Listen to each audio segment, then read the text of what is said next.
Olá, pessoal. Olá, Rose. Olá, Pitico. Olá, pessoal. Gente, compartilhe esse vídeo, deixe aqui os seus comentários. É importante muito a participação de vocês. Hoje a gente vai conversar sobre o cérebro, esse órgão tão importante do nosso dia a dia, no desempenho das nossas funções. Não é isso, Rose? Na verdade, o cérebro é o comandante do nosso corpo, Sim, né, Pitico? Sim. Fala-se, a gente sabe que todos os órgãos são muito importantes, mas o cérebro realmente é ele que comanda, ele que coordena, não é? Todo o movimento que precisa ser feito. Ele recebe, ele analisa e ele envia os estímulos para cada um dos nossos órgãos para que o nosso corpo tenha realmente esse funcionamento perfeito. E a gente vai conversar um pouquinho aqui sobre a importância também da estimulação cognitiva no dia a dia, não é isso, Pitico? Sim, sim, é importante sim. E eu acho que às vezes é uma confusão nossa, Rose, em relação, por exemplo, o que é saúde cerebral e saúde mental. Tanto essa questão do cérebro, que hoje está sendo muito estudada, que é muito interessante, muito importante para os neurocientistas, né, cientistas da área, a questão também da saúde mental. Como é que é isso aí, assim, saúde prática, cerebral, saúde mental? Como na verdade, Pitico, o cérebro é um órgão. Sim. Assim como a gente tem fígado, coração, pulmão, o cérebro é um órgão. O mental é a energia que a gente coloca nesse órgão, nesse cérebro. Então é óbvio que isso está, como diria, tudo junto e misturado, né? Isso está conectado, mas realmente é diferente. Por isso, quando a gente fala que a gente precisa cuidar da nossa saúde mental, envolve emoção, envolve, né, tudo que a gente sente, que a gente pensa, que a gente vibra, que a gente escolhe, as nossas decisões diárias, não é? Porque é o que a gente coloca, digamos assim, como conteúdo dentro desse órgão que é tão importante. Eu posso dizer, então, que, por exemplo, se eu tenho uma saúde mental que precisa de um exercício maior, certamente eu vou incidir implicar nessa movimentação do cérebro? Com certeza, com certeza. Na verdade, Pitico, se a gente for colocar aqui na prática, isso que nós dois estamos fazendo agora, de gravar esse conteúdo, de compartilhar com quem nos acompanha, o que a gente faz antes, né, de estudar, de conversar, de discutir, debater, isso tudo é estimulação cognitiva. A leitura é estimulação cognitiva, o que a gente ouve de conteúdo, de aula, de música, de podcast, tudo isso é estimulação cognitiva. Então, às vezes, é importante, eu acho que é importante a gente trazer isso aqui, porque às vezes as pessoas entendem assim, a estimulação cognitiva eu tenho que colocar, né, meu avô, minha avó, minha mãe, meu pai, ou eu mesmo, para jogar, eu tenho que ensinar xadrez, eu tenho que ensinar dama, tenho que fazer palavra cruzada, tenho que aprender um novo instrumento. Isso tudo é muito bacana, importantíssimo.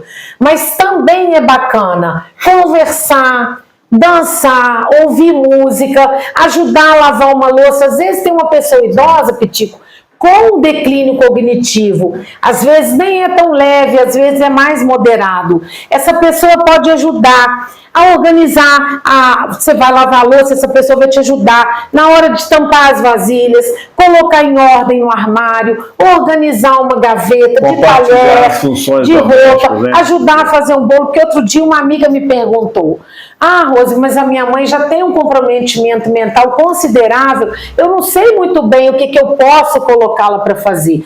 Você pode colocá-la para fazer tudo aquilo que pode auxiliar, que pode te ajudar e que ela vai se sentir bem, que ela vai de alguma forma se sentir útil, se sentir participando dessa cena. Dessa ação. Ela não sabe mais fazer um bolo, mas ela sabe às vezes quebrar os ovos, ela sabe misturar os ingredientes, ela pode medir uma xícara de farinha de trigo. Então, Pitico, é importante trazer a estimulação cognitiva para o nosso dia a dia. Claro que se uma pessoa me procura como neuropsicopedagoga, eu vou fazer um programa específico para essa pessoa de acordo com a necessidade dela. Então tem o trabalho direcionado, tá? Mas no dia a dia a gente pode considerar praticamente tudo como estímulo cognitivo. Agora é interessante também que a gente observa na literatura, né, nos filmes, livros, às vezes algumas pessoas idosas com diagnóstico inicial de demência, né, a gente tende a isolar, tende a uma proteção, tirando essa pessoa idosa do contexto do dia a dia, como você estava colocando. Sim. E aí, assim, mesmo o ideal é fazer o contrário. Que ela possa se envolver minimamente naquilo que para nós é menor, mas a pessoa idosa se ocupando, nesse caso, por exemplo, de um diagnóstico inicial de demência, ela participa, compartilha, isso estimula, né? Exatamente com isso que certeza. Tá colocando. O próprio fato, às vezes, de passear com alguém, de ir a algum lugar com alguém, é interessante na conversa, perguntar, falar das plantas, do que está sendo visto naquele caminho, naquele trajeto, da padaria, porque num bate-papo você faz muitos estímulos. Porque aí